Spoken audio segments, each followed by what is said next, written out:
그래서 주님이 집중했던 것은 하나님의 나라예요. 그런데 하나님의 나라를 지향하는 기독교인으로서 가장 중요한 첫 번째 인생관은 뭐다? 빵보다 더 절실한 현실은 바로 생명이라는 겁니다. 예수님이 그래서 빵으로만 살 것이 아니요, 빵으로만 살 것이 아니요 그랬으니까 또 사람들은 그래요. 아, 빵으로도 사는 거라는 거예요. 절반은 빵으로도 사는 거예요. 뭐 억지를 부리면 어쩔 수가 없어요. 하지만 빵 문제가 의미를 갖는 것도 그것이 생명과 관련이 있기 때문에 의미를 갖는 거예요. 그런데 그거보다 더 절실한 건 하나님의 입에서 나오는 모든 말씀으로 사는 거다 그랬을 때 성경에서 말하는 말씀의 본질은 생명이거든요. 말씀 안에 뭐가 있다? 생명이 있다. 결국 빵보다 더 절박한 우리의 현실은 뭐냐? 생명에 도달하는 것입니다. 생명의 원천에 도달하는 것이 빵보다 더 절박한 현실이다. 왜? 빵이 없어서 이 몸이 죽어도 우리의 존재가 사라지는 것이 아니기 때문입니다. 그 존재는 반드시 어떤 결과를 가지고 오게 돼 있고요. 여러 번 말씀드렸지만 시계가 시간을 가지고 있지 않아요. 시간이 시계 속에 들어있지 않는 것처럼 생명은 생명체 안에 들어있는 것이 아닙니다. 그것도 지금 그렇게 보이지 않죠? 그렇게 보이지 않는 것이 환상이라고요. 말씀드렸죠? 모든 물질이 다 커넥팅 되어 있는데 그렇게 보이지 않는 게 시간과 공간이라고 하는 환상인 것처럼 생명이 마치 하나님 손에 있지 않고 시계 같은 독립체인 생명체인 내 안에 있을 것이라고 생각하는 것은 착각이고 환상이라는 거예요. 그래서 주님이 이 땅에 오셨을 때 하나님을 믿는 자로서 빵보다 더 절박한 현실은 바로 하나님의 말씀, 그 말씀의 본질인 생명이 무엇인가 하는 것에 대해 집중하는 일이라는 것입니다. 그런 의미에서 여러분, 빵 문제를 뒤로 하고 말씀 앞에 나오신 여러분들을 축하하고 사랑합니다. 그렇다고 안 나온 사람들 미워한다는 것이 아니고 그분들의 의식 속에도 빵보다 더 절박한 현실이 하나님의 말씀이고 하나님의 나라이고 생명이라고 하는 이런 의식의 변화가 일어나는 게 너무 중요하다 하는 생각을 하게 됩니다. 최근에 저를 감동시킨 영화 중에 인셉션이라는 영화가 있었어요. 인셉션. 혹시 보셨어요?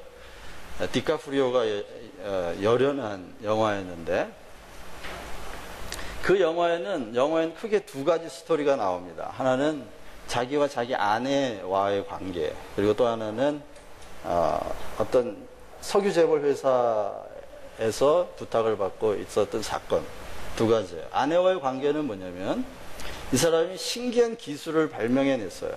뭐냐면 인셉션이라고 하는 기술을 발명을 했어요. 그건 뭐냐면 인풋 컨셉의 줄말이 인셉션이에요. 뭐냐면 컨셉, 개념을 심어주는 거예요. 그 사람의 의식 속에 어떤 개념을 심어주면 가장 깊은 의식층에 들어가서 그 개념을 하나 심어주면 이 사람의 사고가 변화요. 그래서 이 사람 부부가 있는데 그 무의식의 세계에 들어가요. 어떤 기계 장치를 통해서 무의식의 세계에 들어가서 거기서 자기들만의 세계를 건설을 합니다. 그런데 이 남편이 아내에게 어떤 컨셉 하나를 집어넣는데 그것 때문에 나중에 아내를 잃어버려요. 그 남편이 아내에게 집어넣은 컨셉이 뭐냐면 그 환상, 꿈속에서 죽는 게 현실로 깨어나는 거라는 컨셉을 집어넣었어요. 죽는 것이 깨어나는 거다. 그런 컨셉을 집어넣었어요. 다시 말하면 죽음 속에 진짜 삶이 있다. 이런 거예요. 이건 마치 불교와 같은 불교의 철학이나 사상을 패러디한 것 같은데 어쨌든 이 여자가요 그런 이제 남편과 같이 환상 속에 들어가가지고 일루전 속에 들어가서 자기 세계를 건설하다가 거기서 현실로 돌아오고 싶으면 거기서 죽어야 돼요. 죽어야 돼요. 그래야 현실로 들어오는 거예요. 그런데 그 환상의 세계에 들어가면, 일루전 속에 들어가면 너무 행복해요. 자기들만의 세계를 건설하고. 그런데 현실로 딱 돌아오면 현실에는 아이들이 있고 남편이 있고 너무 힘겨운 삶이 있는 거예요. 그러니까 점점 더 현실을, 실제를 싫어하고 꿈속에 들어가서 꿈을 꾸며 그 세계에 있기를 더 좋아하는 거예요. 나중에는 자기가 깨어있는지 꿈속에 있는지 구분이 안 돼요. 그래서 그 꿈속에 있는지 실제에 있는지를 구분하는 방법으로 팽이 하나를 발견하는데, 팽이를 돌려서 이게 돌다가 쓰러지면 현실이고 쓰러지지 않고 계속 돌면 환상, 꿈속에 있는 거예요. 그런데 어느 날 부인이 그 꿈속에서 빠져나가지 않으려고 이 팽이를 금고에다 감춰요. 남편이 현실과 실제를 구분하지 못하도록 금고에다 감춰요. 복잡한 얘기입니다만 나중에 결론은 이 여자가 현실에 돌아와가지고 이 현실을 꿈으로 생각하고 여기서 죽어야 실제로 돌아간다고 생각했는데, 이 여자는 지금 꿈으로 돌아가는 걸 실제로 돌아간다고 생각합니다. 그래서 높은 빌딩에서 뛰어내려요. 이건 현실이 아니야, 꿈이야 하고 거기서 깨어나기 위해서 높은 빌딩에서 뛰어내렸는데 그게 사실 실제 세계에서 그렇게 일어난 거예요. 그러니까 남편이 잘못 심어준 그 컨셉 때문에, 그 개념 때문에 아내를 잃어버려요. 그것에 대한 죄책감으로 막 시달려요. 그래서 무의식 세계에 여전히 자기의 무의식 속에 살아있는 아내를 만나요. 만나가지고 그 아내를 만나서 자기가 너한테 그런 잘못된 컨셉을, 거짓말이라고 하는 컨셉을 집어넣어줬고 그것 때문에 네가 죽었다라고, 더 이상 내 의식의 세계에서 살지 말고 떠나가라 라고 말을 해요. 그래서 고백을 해요. 영화지만 또 하나의 사건은 뭐냐면, 어느 석유 재벌의 아들이 있는데 재벌이 죽었어요. 근데 그 아들이 2세이기 때문에 그 재벌의 총수가 되는데, 이 재벌의 총수가 되는데 이 사람이 아주 위험한 결정을 하려고 하는 찰나에 있어요. 이 사람이 어떤 결정을 내리면 석유의 모든 재벌들의 권력이 하나로 통합이 되고, 그러면 권력이 거기 집중해서 세계가 위험해진다 하고 하는 가정을 세웠어요. 그런데 이 아들이 그런 위험한 결정을 하려고 하는 이유가 뭐냐? 아버지에 대한 열등감이에요. 아버지에게 인정받지 못하는 아들이었어요. 그래서 아버지가 돌아가셨어요. 돌아가셨는데 아들에게 그런 큰 열등감을 남겨두고 가신 거예요. 그렇기 때문에 이 디카프리오한테 부탁이 와요. 다른 석유 재벌한테. 이 사람이 이런 결정을 내리려고 하는데 그 의식에 들어가서 이 사람이 생각을 바꿔놔라. 그 결정을 내리지 못하도록. 그 부탁을 받아요. 그래서 그 팀이 회의를 하는데 어떻게 하면 좋겠느냐. 그럼 이렇게 하면 된다. 그 무의식 속에 들어가서 아버지가 실제로는 아들을 사랑했으며, 아버지가, 이 아들이 아버지의 길을 따라가지 말고 자신만의 독자적인 길을 걸어가도록 원한다고 하는 컨셉을, 아이디어를 심어주면 된다. 그래서 그 무의식의 무의식으로 가장 깊은, 아들의 깊은 무의식 속으로 들어가요. 그러면 영화니까.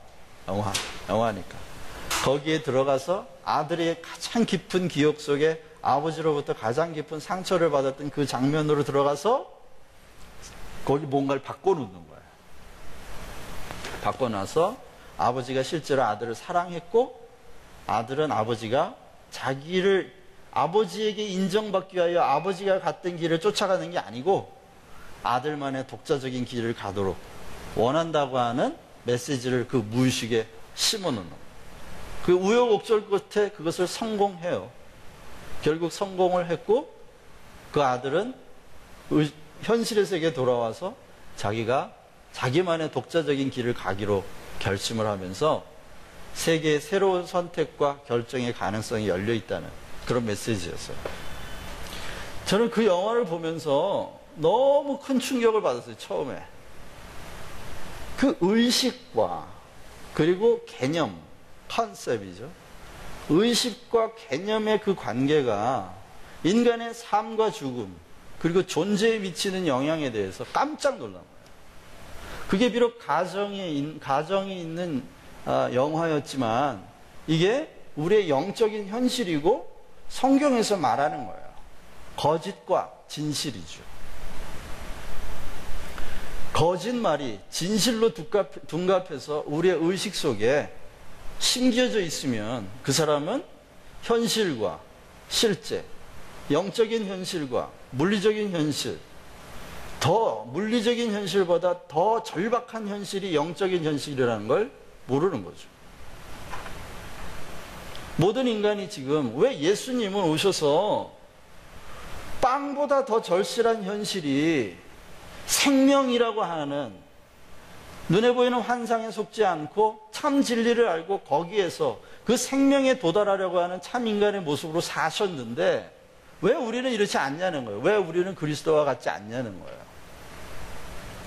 그건 우리가 모르는 우리의 무의식 깊은 곳에 거짓말이라고 하는 그것이 진실로 둔갑하여 우리 의식 속에 개념으로 심겨져 있기 때문이라는 거죠.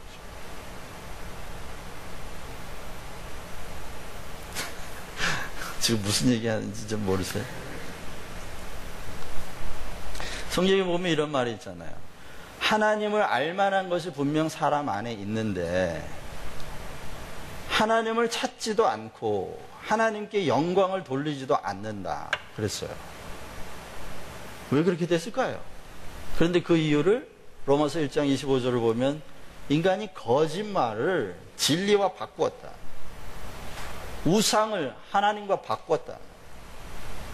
다시 말하면 인간의 무의식 깊은 곳에 거짓이 진실로 둔갑하여 도사리고 있기 때문에 하나님을 알만한 능력이 신을 인식하는 신인식 능력이 인간에게 있는데도 불구하고 하나님을 찾지 않는다. 왜? 그 속에 있는 컨셉 때문에 우리의 진정한 현실은 하나님의 나라인데도 불구하고 그건 꿈이고 지금 여기 있는 물질의 세계가 우리의 현실이다 이렇게 착각하고 있다는 겁니다. 모든 사람들이.